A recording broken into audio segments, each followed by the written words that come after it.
kita dah selamat mendarat di Casuarina Hotel dekat Ipoh Meru guys. Kat cerita sini hotel the best kat dalam Ipoh. Sampai dekat Casuarina Hotel ni terus dihidangkan makanan. You want to food?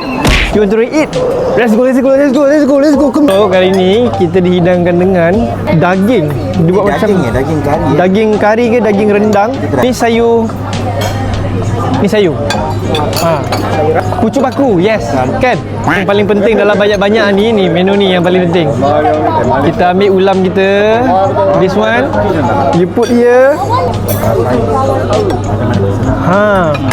So dalam Malaysia kita amalkan budaya kita lah. Kita try makan pakai tangan bau menyelera kan? Okay.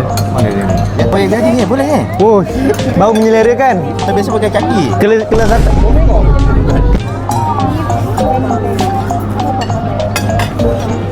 Sambal belacan power. Serius. Dalam Malaysia masakan-masakan Melayu macam ni memang jadi signature lah. Ulam ni boleh dikatakan kepentingan bagi orang-orang Melayu kita. Sebab apa? Makanan sihat orang kata. Biasa korang dengar hotel-hotel sediakan steak, chicken chop semua kan. Tapi kali ni luar biasa. Semua makanan-makanan kampung traditional punya style. In Malaysia, this is best. Belacan. You must to try this. Belacan. Take this and signature paling power dekat Casuarina Hotel. Deng-deng.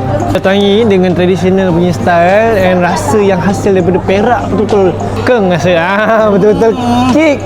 Kita dah settle makan dekat Casuarina Hotel. Now nak naik hotel untuk tengok bilik dia macam mana, persediaan apa yang dah sedia untuk kita. Let's go. Wow. Amazing. Benda pertama kita kena tengok ni. Alright.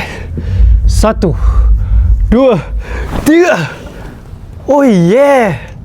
This is Perak yo. Best ni Ipoh. So kita kena siap. Kita kena tengok malam ni apa pula aktiviti kita tunjuk korang.